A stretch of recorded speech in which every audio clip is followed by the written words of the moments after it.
Kumusta mga pare ko? Welcome back sa Paridan TV. At so, ito yung pinakaunang video natin ng taon.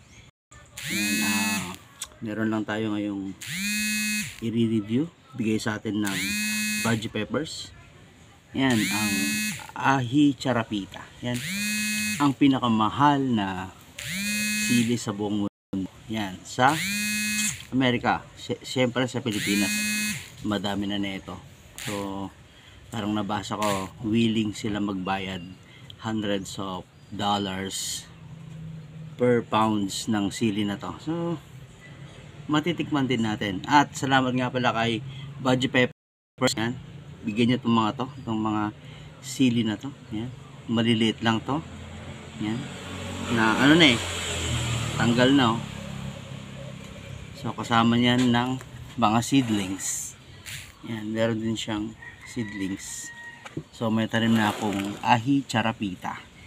Yan, so titikman lang natin. Napakamild lang ng anghang ng sili na to. Nasa 100,000 Scoville heat unit lang. Yan.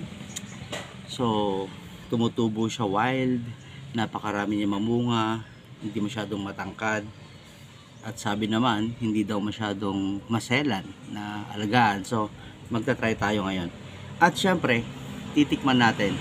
Hindi tayo papayag na hindi natin matikman ang pinakamahal, the most expensive pepper in the world. Yan. So, yan. Tikman natin. At nang malaman ng lasa. Yan. Tara.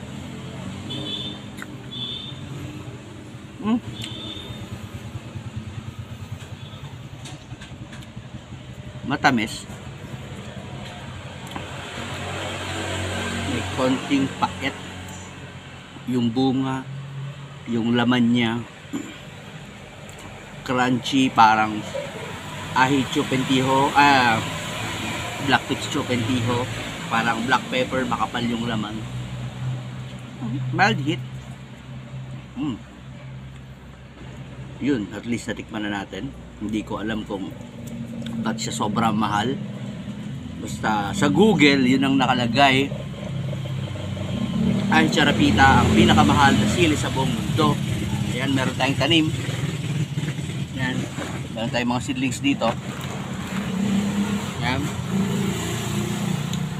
Mula kay Baji Peppers. Maraming salamat tol. Ayan, mga kapatid natin sa 100 Labuyo. Ayan, so maraming salamat. At Happy New Year sa inyong lahat mga pare ko.